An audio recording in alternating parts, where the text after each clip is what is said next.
blast from the past. Yeah.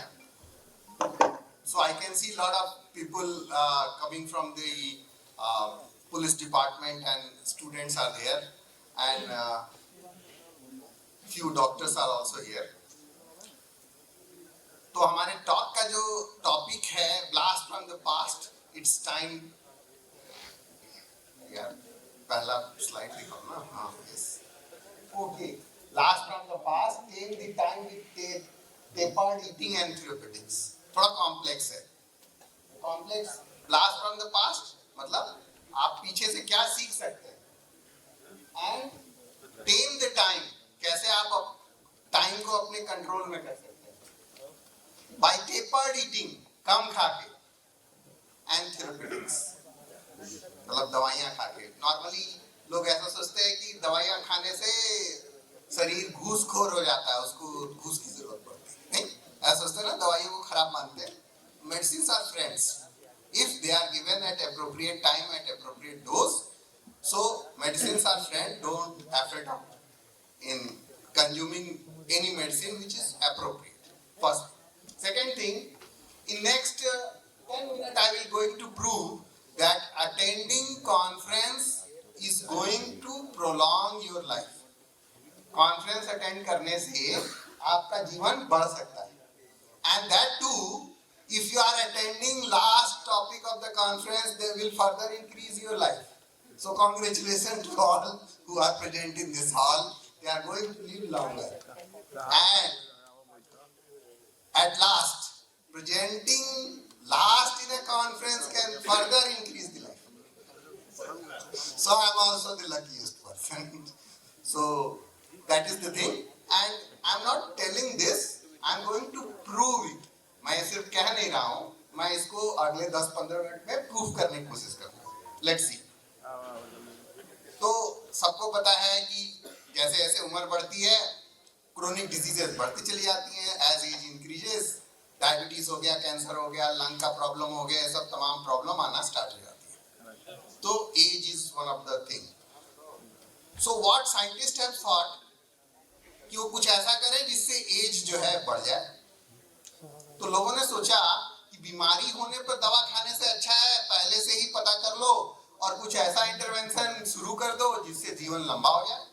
बच्चा पढ़ रहा हो स्कूल में, तभी से उसको टॉलरेंस की शिक्षा देना स्टार्ट करो, सो दैट कि कोई भी स्ट्रेस वाली सिचुएशन है तो उसको ठीक से मैनेज कर पाए. After all stress is the biggest driver. जब पहले से ही पता रहेगा तो सही रहेगा. एग्जाम में अगर क्लास में फर्स्ट नहीं आया तो डांटना नहीं है, उसको ये देखना है कि उसने पढ़ा कितना है, क्योंकि हार्डली फर्स्ट आने से कोई फर्क पड़ता है नहीं. मैं तो आज तक कभी नहीं आया. तो ये प्रॉब्लम है. तो पहले से ही स्ट्रेस को आपको सही करके चलना है, रिस्क फैक्टर को सही करके चलना है. मतलब बच्चे को खेलने के लिए कहना है, चलना फिरने के लिए कहना है नहीं, सो दैट कि उसकी लाइफस्टाइल सही रहे. सोने का समय सही रखना है ना. सभी लोग जागते रहते, रात भर जागते रहते नहीं, सोने का समय सही रखना है, स्ट्रेस को सही रखना है. खाने में सही चीजें खाने की आदत डालना है. फल, सब्जी, सलाद, छिलके वाला अन्न, दूध, दही, मोटा अनाज, हल्दी, मसाला नहीं, तेल नहीं, पूड़ी, पराठा, कचौड़ी, पकौड़ी, समोसा, जलेबी नहीं खिलाना नहीं. ये तरीका होता है. तो पहले बीमारी हुई नहीं कि आपको पहले मॉडिफिकेशन शुरू कर देना. तो बीमारी होने के बाद जागना इज अ डिफरेंट अप्रोच. बीमारी से पहले जाग जाना इज अ डिफरेंट अप्रोच. तो दिस इज द अप्रोच जो हम लोग बात कर रहे हैं. तो देखिए, अभी हम इस सब के बारे में बात करेंगे. और कुछ हम लोग बहुत लकी हैं as a diabetes person, metabolic doctors, कि हम लोगों के पास कुछ ऐसी दवाइयां होती हैं जो डायबिटीज में हम लोग देते हैं जिससे पेशेंट का जीवन बढ़ाया जा सकता है. If the life can be prolonged in case of diabetes, why not in the normal individual? Suppose somebody who is normal, having multiple risk of diabetes, those medicine can also prolong the life. Like your father is having diabetes, your mother is having diabetes, multiple comorbid condition, have a family history of CVA or diabetic kidney disease, you are obese, you are not walking, then lifestyle modification is a different thing. Apart from the lifestyle modification, since your risk is high, why not to give some medicine so that these medicine can prolong the life? That is the thing. तो that is very very important. So I am going to talk on these aspect. तो ऐसा नहीं है कि जो है पहले से ही लोग अभी इस बारे में बात कर रहे हैं, पहले से ही लोग इस बारे में प्राचीन काल से ही चर्चा होती रही है कि लोग ज्यादा से ज्यादा लंबा जिए। तो चंपरास भी उसमें से एक ही डिस्कवरी के बारे में जाता है जो पहले से हमारे ऋषि मुनियों ने खोजा।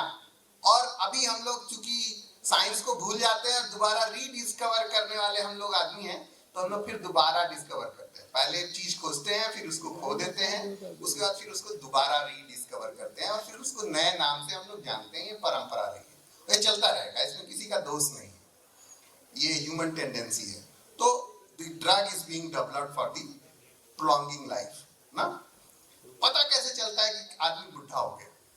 आप में से कितने लोग हैं, क्या तरीका हो सकता है? जैसे जो भी आदमी को कम सुनाई देने लगे, धीरे धीरे चलने लगे, जल्दी से गिर जाए, मेमोरी उसकी लॉस हो जाए ना, इस तरीके की रिजिलियंस ऑफ डिजीजेस कम हो जाए, बार बार इन्फेक्शन होने लगे, बार बार किसी भी चीज में दिक्कत होना स्टार्ट हो जाए ना, नींद आना कम हो जाए। नहीं, these are the science of ageing. Cochlea गड़बड़ हो गया, ब्रेन में डिमेंशिया हो गया, फ्रेजिलिटी फ्रैक्चर हो गया, सार्कोपिनिया हो गया, एक लोटा पानी भी नहीं उठा सकते हैं, हाथ में ग्रिप कम हो गया।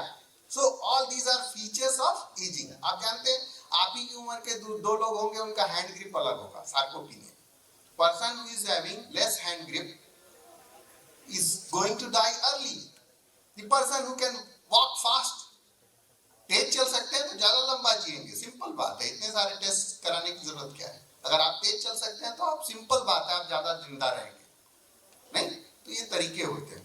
तो हमारा ये कहने का मतलब है कि फ्रेजिलिटी और लॉन्गिविटी, ये दोनों एक दूसरे के इंपॉर्टेंट टर्म्स हैं, इनके बारे में सही से जानना चाहिए और अपने रिजिलियंस को बढ़ाना है। रिजिलियंस कैसे बढ़ता है? जब आप टॉलरेंस होते हैं। टॉलरेंस कैसे बढ़ता है? जब आप विषयों से आसक्ति खत्म कर देते हैं। मतलब आप केवल अपना काम करते हैं, ये नहीं देखते हैं, आप देखते हैं कि आप प्रोसेस का पार्ट है और रिजल्ट से आपको मतलब नहीं होता। भगवत गीता, खैर डिफरेंट बात। रिजिलियंस बढ़ाने का मतलब आपका दिमाग का स्ट्रेस लेवल कम होना चाहिए, आप जिस काम के प्रोसेस में हैं उस पर ध्यान देना है, रिजल्ट के बारे में नहीं सोचना है और चीजों के साथ समान्वयी रहना है। चलिए जो मिला है उसमें परफॉर्म करते हैं बेस्ट। तो नॉर्मल एजिंग क्या होती है? कुछ डैमेज होता है उसको कवर करती है body.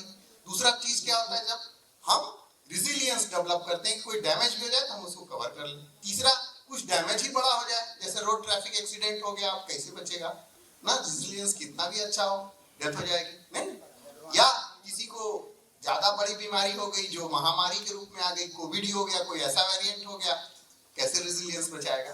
These are the variations which can अकर।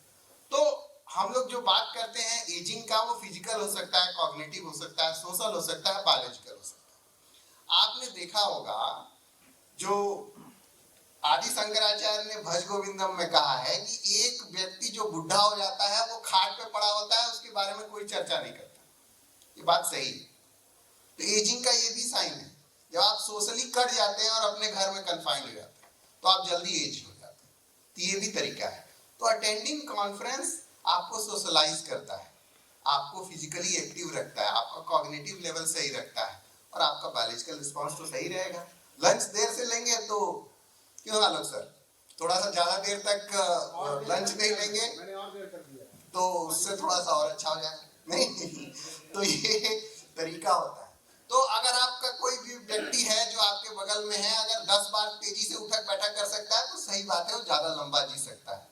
अगर कोई धीरे धीरे उठक बैठक कर रहा है तो इसका मतलब बुढ़ा हो गया ना। तो दीज आर द थिंग्स जो आप पता कर सकते हैं। Sarcopenia assessment is very very important. मेरा कहने का मतलब ये है कि हम लोग इस चक्कर में पड़े रहते हैं कि मरीज को डायबिटीज है, रीनल प्रॉब्लम है, कार्डियक प्रॉब्लम है, लंग्स प्रॉब्लम है, न्यूरोसाइकेट्रिक प्रॉब्लम है, कैंसर है। क्या अलग अलग बीमारियां हैं, इम्यूनोमॉड्यूलेशन की जरूरत है। ये सारी बीमारियां एक ही हैं, इसमें कोई अंतर नहीं है। इसके लिए अलग अलग लोग नहीं चाहिए, इसका बेसिक फाउंडेशन सही होना चाहिए और वो basic foundation nutrient sensing pathway के थ्रू जाता है, जिसका हम लोग आज पे चर्चा करेंगे। मतलब सारी कहानी एक होलिस्टिक अप्रोच की है, होलिस्टिक ट्रीटमेंट की है। अलग अलग दूरबीन से स्पेशलिटी केयर करने से कुछ खास मिलने वाला नहीं है। ये एक रॉन्ग डायरेक्शन है। अल्टीमेटली घूम फिर के आपको उसी होलिस्टिक अप्रोच पे आना है जहां पर आपको चीजें सही करनी है, और वो न्यूट्रिएंट सेंसिंग पाथवे पे आता है। डॉक्टरी की कुछ बातें कर लेते हैं ना। तो जैसा मैं बता रहा था साइंस ऑफ एजिंग, इसके बारे में मैं डिस्कस कर चुका हूं, तो इसके बारे में हम लोग बात करेंगे। इसके अलावा आप ये जाने कि जब भी एजिंग होती है सेल आपके जल्दी जल्दी मर जाते हैं और वो गलत तरीके से साफ कर दिए जाते हैं। मतलब किसी तरीके से मान लीजिए आपके घर में गिर गया कोई सामान और उसका पोछा गलत तरीके से लगा दिया, कुछ बच गया, ये सेनेसेंस हम लोग कहते हैं। मतलब इनएडिक्वेट प्रोटियोलाइसिस और सेनेसेंस जो होता है वो आपको हमेशा एजिंग की तरफ ढकेलता है। अगर आपका घर ऐसा है जहां पर आपने कुछ भी चीज गिरा, स्पिल हुआ और आपने उसको सही से साफ कर दिया, तो उसके पीछे कोई दाग नहीं रहेगा, तो घर फिर नया दिखाई देगा, ओल्ड नहीं होगा। नहीं, यही बात है ना। जब पुराना घर हो जाता है तो कुछ टूटा फूटा दिखाई देता है, लोगों को लगता है कि नहीं अब घर का उम्र हो गया, 100 साल पुराना हो गया, तोड़वा दीजिए। यही ह्यूमन के उसके साथ भी है, ठीक है। तो हम लोग एजिंग में इसके बारे में बात करते हैं, और इसके लिए मेन इंपॉर्टेंट चीज जो होता है न्यूट्रिएंट का सही तरीके से लेना, माइटोकॉन्ड्रिया का सही से होना और जेनेटिक मटेरियल का इंटैक्ट रहना। हम सभी जानते हैं कि जब हम एज होते हैं तो हमारा जेनेटिक मटेरियल गड़बड़ होने लगता है, ठीक है, और आयरन और कॉपर डिपॉजिट हो जाता है। सेलुलर लेवल पे बहुत सारे चेंजेस चल रहे होते हैं। इसके अलावा 5-6 मेन कैटेगरीज हैं जहां पर हम लोग एजिंग को डिसाइड करते हैं। जैसे स्टेम सेल, कुछ ऐसे सेल्स होते हैं जो रिज्यूमिनेट हो जाते हैं, वो नहीं होंगे, माइटोकॉन्ड्रियल डिस्फंक्शन हो जाएगा। यहाँ मैं एक स्लाइड आप लोगों को बताना चाहता हूँ, खासतौर से स्टूडेंट्स को। आप देखिए यहाँ पर न्यूट्रिएंट्स ओवरलोड है। अगर न्यूट्रिएंट ओवरलोड हो गया तो क्या होगा? एजिंग हो जाएगा। और अगर कैलोरी रिस्ट्रिक्शन करेंगे तो आप यंग रहेंगे। ये बहुत इंपॉर्टेंट बात है। और मेटफॉर्मिन एक ऐसी ड्रग है, मेटफॉर्मिन के बारे में ऑफ लेट बहुत सारी बातें कही गई कि this drug is not good, probably SGLT2 inhibitor and GLP-1 are better drug, but metformin in one drug that can suppress your appetite, that can cause calorie restriction via GDF-15 and by nutrient sensing pathway that converge on mTOR. ये nutrient sensing pathway जो होता है वो हमें बताता है कि हम कितना खाना खा रहे हैं, इसका हिसाब कौन करता है? mTOR, ठीक है। और मेटफॉर्मिन इससे सिग्नल किससे देता है? GDF-15। अब ये GDF-15 बड़ा इंपॉर्टेंट है। चाहे कोई भी बीमारी हो, हार्ट की प्रॉब्लम हो, लंग्स की प्रॉब्लम हो, कैंसर हो गया हो, अगर आपको GDF-15 लेवल हाई रहेगा, it is a connecting link. Suppose I want to diagnose a chronic disease, I will go for biomarker like GDF-15। So that is a cumulative way to think कि ये कैसा चीज है। नहीं, ये mTOR वाला pathway एक न्यूट्रिएंट सेंसिंग पाथवे है। इसको हम कई तरीके से मॉडिफाई कर सकते हैं, ये सब हम बता नहीं रहे हैं, लेकिन आप इतना जानिए कि इसको मॉडिफाई करने से होता क्या है। दिमाग तेज हो जाएगा, कैंसर सही रहेगा, हार्ट डिजीज नहीं होगी, मेटाबॉलिक ओबेसिटी नहीं होगी, immunomodulation, kidney function and other ब्ला ब्ला ब्ला ब्ला ब्ला, पूरी एक लिस्ट है। नहीं, एक जगह से बहुत सारी बीमारियां, क्रोनिक डिजीज जो डील होती है। नहीं, तो ये बात कहने का मतलब ये है कि अगर हम अलग अलग तरीके के अलग अलग पैथोजेनेसिस पढ़ते हैं, लेकिन ये सब कन्वर्ज कहाँ होता है? mTOR, nutrient sensing pathway. ठीक, this is very very important.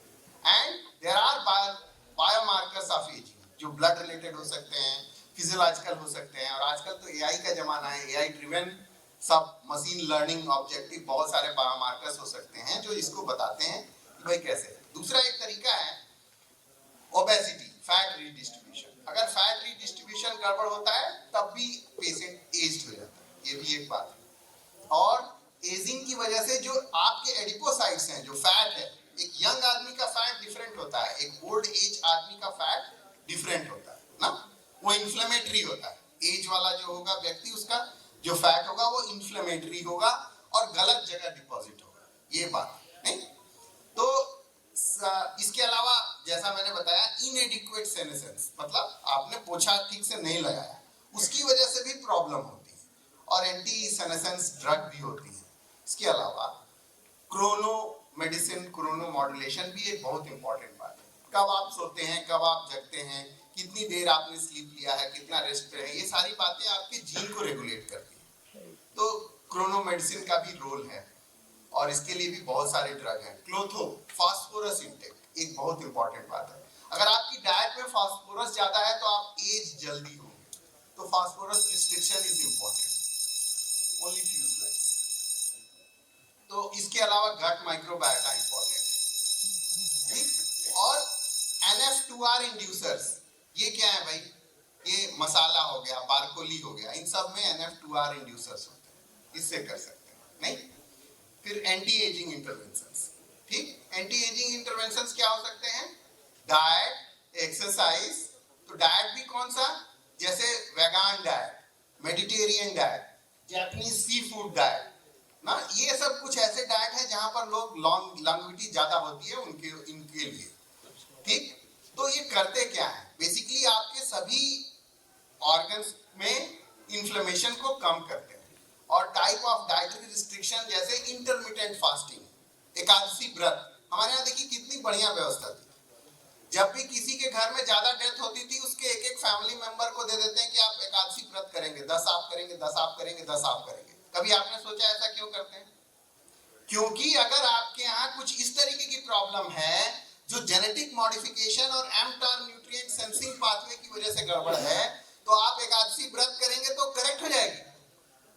ये बहुत इंपॉर्टेंट बात है। कितना साइंटिफिकली सोचते थे हमारे पहले लोग, अभी हम लोग उसको नहीं जानते। तो इंटरमिटेंट फास्टिंग, और उन लोगों में जिनमें ज्यादा डेथ हो रही है वहां भी।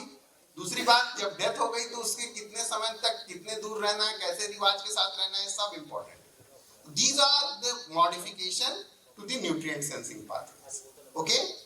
तो ये रहता है। तो डाइटरी रिस्ट्रिक्शंस चाहे जैसे भी हो, जब उसके कई टाइप्स भी हैं, इंटरमिटेंट फास्टिंग से उठा के सभी जो भी हैं, ये सब कुछ लाइफ स्पैन को बढ़ाते हैं। तो एज ए स्टूडेंट हम लोग ये कहते हैं कि जब भी आप अपनी लाइफस्टाइल को मॉडिफाई करते हैं, आप हमेशा ऐसा जीवन रखिए जहां पर आप जीने के लिए खाइए, खाने के लिए मत जिए, कम खाइए ना। तो calorie restriction should be there students के लिए खास तौर से, और जो लोग भी ज्यादा लंबा जीना चाहते हैं उनके लिए यही है कि खाना कम खाना। खाना भगवान ने आपके हिस्से का लिख के भेजा है कि इतना ही खाना है। अब उसको आप 40 साल में खा जाइए कि 80 साल में खा जाइए, आपके ऊपर है। तो नेक्स्ट टाइम जब दूसरी बार प्लेट उठा रहे हैं तो सोचें कि मेरा 80 में से कम हो रहा है, नहीं? Please make it short sir. Okay. So precision nutrition की हम लोग बात कर रहे थे कि रिस्ट्रिक्शन बहुत इंपॉर्टेंट है। अब कुछ ड्रग के बारे में बात आते हैं, सोचते हैं कि हवाई बात कर रहा है, पता नहीं क्या है। तो कुछ मेडिसिन के बारे में बात कर रहे थे, resveratrol, rapamycin, metformin. These are the drug जो न्यूट्रिएंट सेंसिंग पाथवे को चेंज करते हैं, और इसकी वजह से आप ज्यादा अच्छे से मॉडिफिकेशन कर सकते हैं। और these are the well proven trials are there ना।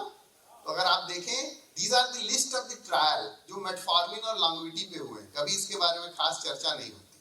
और उसमें से सबसे इंपॉर्टेंट ट्रायल है टेम ना, इसीलिए टेम द टाइम बोला। तो ये बहुत इंपॉर्टेंट है। और इससे क्या बचता है? MI, stroke, CHF, cancer, CVA, dementia and death ना, मतलब सभी एक ही बीमारी है, अलग अलग नहीं। तो ये बहुत इंपॉर्टेंट है टेम ट्रायल। अब टेम के बाद आते हैं एकार्बोज। अगर एकार्बोज लेते हैं तब भी ठीक है। एकार्बोज के बाद आते हैं SGLT2, ये भी लाइफ को प्रोलॉन्ग करता है। कैसे करता है हमने बताया। GLP-1 भी लाइफ को प्रोलॉन्ग करता है।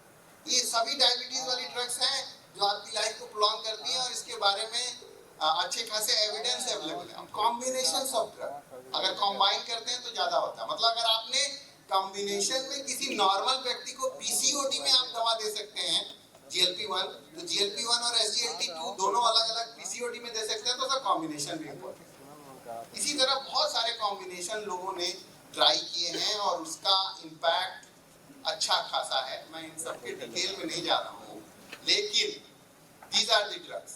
एक स्लाइड में अगर कहें, आखिरी की 3 slide sir, positive finding, negative finding. अभी हम लोग कुछ प्रयास कर रहे हैं जिसकी वजह से सफल है, कुछ में असफल है, but people are going in this direction of longevity. So message for the doctors are, in future, maybe down the line 20 years, you will not be a diabetologist. You will be a longevitologist or the longevity doctor. You will be known as a longevity doctor, not a diabetologist. Okay? So key takeaway क्या है? Pharmaceutical intervention, life, diet, physical, mental, social gathering. तो ये सारी चीजें जो मैंने अभी बताया है, ये बताइए कि कॉन्फ्रेंस अटेंड करने से आएगा क्या? तो आंसर है यस, आएगा। जब आप कॉन्फ्रेंस अटेंड करेंगे, लोगों से मिलेंगे, सोशलाइज होंगे, कम खाना खाएंगे, ज्यादा दिमाग चलाएंगे, तो ऑब्वियस सी बात है ज्यादा लंबा जिएंगे। ठीक ठीक। तो ये मैं नहीं कहता हूं, भगवान कृष्ण कहते हैं कि कभी भी आप देखें कि ऐसा व्यक्ति जो हैप्पीनेस और डिस्ट्रेस में एक जैसा रहता हो, वस्तुओं से उसकी आसक्ति ना हो, वही जो है लंबा जी सकता है। नहीं तो आप इतना स्ट्रेस में रहेंगे कि आपका लाइफ कम हो जाएगा। ये आपके ऊपर डिपेंड करता है कि आपके सिर के ऊपर कैसा चीज बैठा हुआ। उससे आप डिस्ट्रेस में हैं तो आपका शत्रु आपके सिर पे बैठा हुआ है, अगर आप उससे काम में हैं तो आपका मित्र आपके साथ चल रहा है। ठीक, दिस इज वेरी इंपॉर्टेंट। और हम लोग इंडियन कंसेप्ट में कहते हैं लंबा जी के क्या करेंगे, quality of life is important. तो लॉन्गेविटी का कंसेप्ट वेस्टर्न कंसेप्ट। बस आखिरी है सर, आखिरी स्लाइड है। Thank you. और आप सब लोग हमको फॉलो कर सकते हैं। और लॉन्गेविटी इंपॉर्टेंट नहीं है, quality of life and duration of life is important. How you are dealing life is very very important. Thank you.